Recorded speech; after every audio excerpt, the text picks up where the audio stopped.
Roderick J. Brown, 2310 Sunny Perkins, Beaumont, Texas.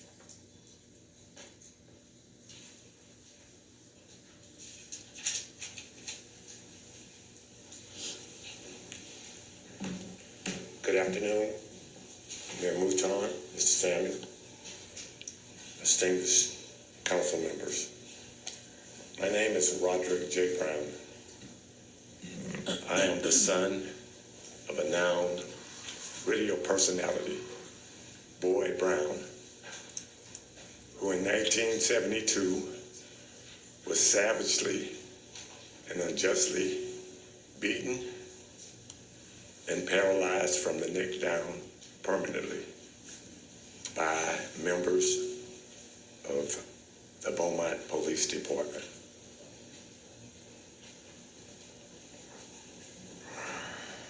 Excuse me for a minute. I obviously do realize and understand that no one here today in this room was of age in 72. So I fall to blame no one here with this tragic incident. We were all of adolescent age. I was only 12 at the time, when my life was drastically changed. It affected me both mentally, emotionally, sometimes physically, and it still does to this day.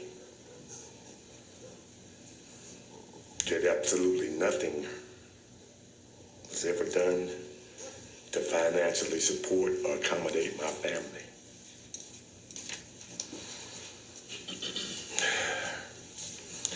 In the future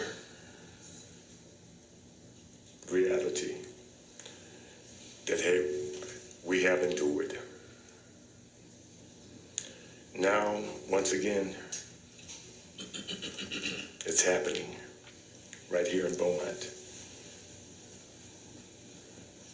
It's all over again, and it's opened old wounds.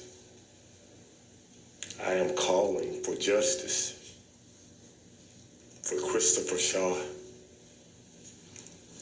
in the name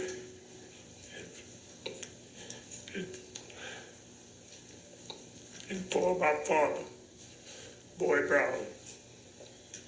I look you all in the eyes and ask you, do the right thing. Thank you. Thank you. Ricky Jason, 1077 Magnolia, Beaumont, Texas.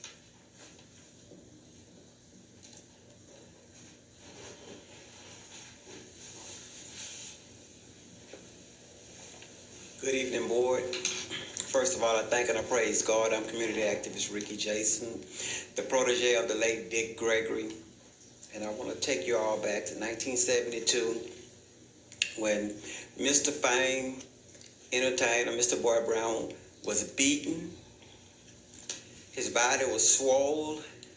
He laid on the concrete. The police officers let him lay on the concrete for 15 to 20 hours, just like they did Christopher Shaw. They couldn't take his photo because they couldn't hold his head up. And it's sad. And they got some good police officers, don't get me wrong, but they got some bad ones too. This police officer, Mr. James Gillum, what you did to Christopher Shaw, picked him up in the jailhouse, slammed him, dropped him on his head and paralyzed. That was evil, that was hateful, that was mean, and no matter what color you are, that was racist.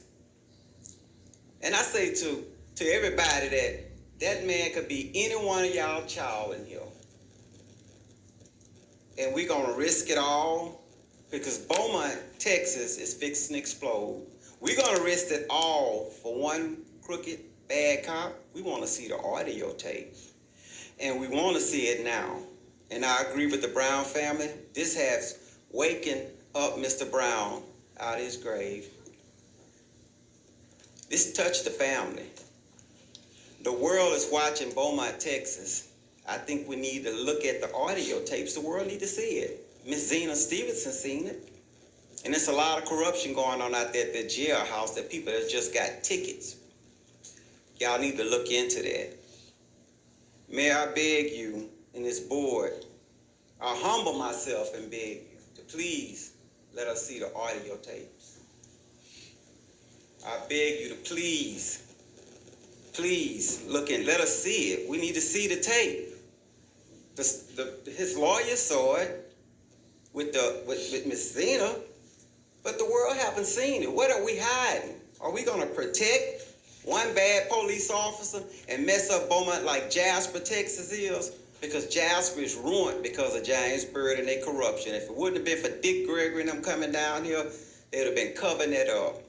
I worked on that with Dick Gregory and them.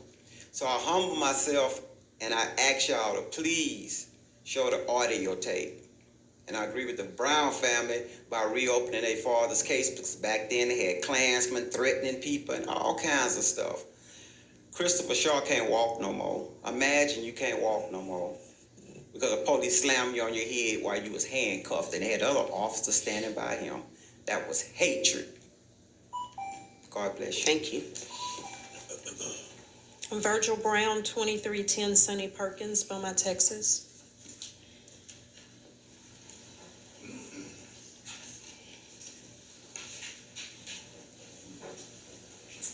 How you doing today, council men and women, ladies, mayor? Yes, Virgil Brown is my name, Boyd Brown's son. And I want to just see some of the liberty and justice for all by reopening my dad's case. This thing's got to happen right here. Let's get this thing straight. Let's let Beaumont do the right thing. That's all I'm asking. Do the right thing. Thank you. Thank you. David Redmond, 3635